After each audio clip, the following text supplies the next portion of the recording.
राजन जी महाराज भी हमारे साथ लगातार जुड़े हुए हैं। महाराज जी, आप व्याख्या कर रहे थे इन तस्वीरों की जो इस वक्त हम दर्शकों को दिखा रहे हैं, किस तरीके से जो भगवान सूर्य हैं वो रामलला का अभिषेक कर रहे हैं। चंदन जी, गोस्वामी तुलसीदास जी कहते हैं, मास दिवस कर दिवस भा, यह मरम न जाने कोई, रथ समेत बिफा केहू, निशा कवन विधि होई। गोस्वामी जी कहते हैं, भगवान के अवतार के बाद 1 मास तक, 1 महीने सूर्य नारायण स्तब्ध रहे अपने रथ के साथ अयोध्या के ऊपर और इस उत्सव का दर्शन कर रहे। आपको एक मैं बात बताऊं, आपको सुनकर हैरानी भी होगी तनिक और प्रसन्नता भी होगी जी।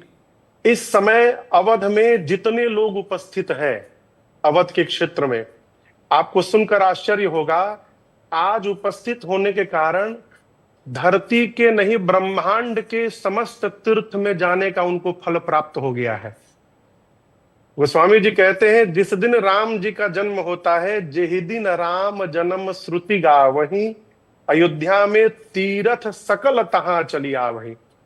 ब्रह्मांड के सारे तीर्थ इस समय अयोध्या में उपस्थित हैं इस अद्भुत दृश्य का दर्शन करने के लिए, और जितने भी भक्तजन इस समय श्रीधाम के पावन धरा पर उपस्थित हैं जी, उनको रामलला के दर्शन के साथ सभी तीर्थों में जाने का फल रघुनाथ जी की कृपा से प्राप्त हो गया है। ये अद्भुत संयोग है। महाराज जी, चूंकि इस वक्त तस्वीरें लगातार हम दिखा रहे हैं दर्शकों को किस तरीके से आरती हुई, और लगातार ये जो 4 मिनट तक महाभिषेक चला, जिसमें सूर्य की किरणें सीधा बाल स्वरूप रामलला के ललाट पर विराजमान होती हुई नजर आई। आप अपनी कथाओं में अक्सर राम जी जब प्रकट हुए तो वो भय प्रकट कृपाला के तहत उनका वर्णन करते हैं। एक बार आपके मुख से आज के दिन अगर हमारे तमाम जो दर्शक हैं वो सुन लें तो इन तस्वीरों के साथ वो इस पूरे जो दृश्य हैं उनको सजीव तौर पर समझ पाएंगे। गोस्वामी तुलसीदास जी कहते हैं, भगवान शंकर कैलाश पर मां भवानी को एक कथा श्रवण करा रहे हैं। जैसे 12 बजे, दिन के दोपहर का 12 बजा, मां कौशल्या के कक्ष में मां के अंक से एक प्रकाश पुंज प्रकट हुआ, और वो प्रकाश पुंज देखते देखते विराट रूप में अवस्थित हो गया। इतना विराट स्वरूप था कि भगवान का सिर पाताल लोक में और सिर ब्रह्म लोक में, पांव पाताल में था। तब भगवान शंकर कहते हैं, वो देखिए, भय प्रगट कृपाला दीन दयाला, कौशल्या हितकारी, हर्षित महतारी, मुनि मनहारी, अद्भुत रूप निहारी, लोचन अभिरामा, तन घन श्यामा, निज आयुध भुज चारी।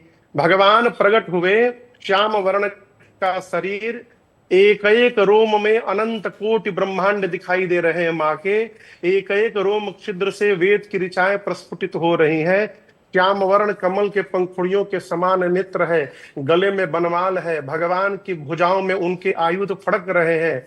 माँ ने देखा न प्रारंभ का पता न अंत का पता। हाथ जोड़कर माँ कहती है, कह दुई करजोरी अस्तुति तोरी, केहि विधि करूं अनंता। स्तुति आपकी कैसी करूं प्रभु, कहां प्रारंभ करूं, कहां अंत करूं, आप तो अनंत हैं। यहां पर चंदन जी, भगवान ने कहा, मां चरित्र बहुत विधि किन्ने चाहूं, मैं आपका बेटा हूं, बताओ कौन सा चरित्र करूं। तो मां ने कहा, बेटा बन करके आए हैं कि बाप बन के आए हैं, कहीं इस तरह इतना विशाल बेटा किसी का जन्म लेता है। तो भगवान ने कहा, मां क्या करूं तो आपको विश्वास होगा कि मैं आपका बेटा हूं। तो मां ने कहा कि जय शिशु लीला अति प्रियशीला, यह सुख परम अनुपा। मां ने कहा, प्रभु आप शिशु लीला करिए, शिशु बनिए। अब यहाँ चंदन जी, जैसे मैया ने कहा जी, भगवान अविलंब छोटा बालक बन गए।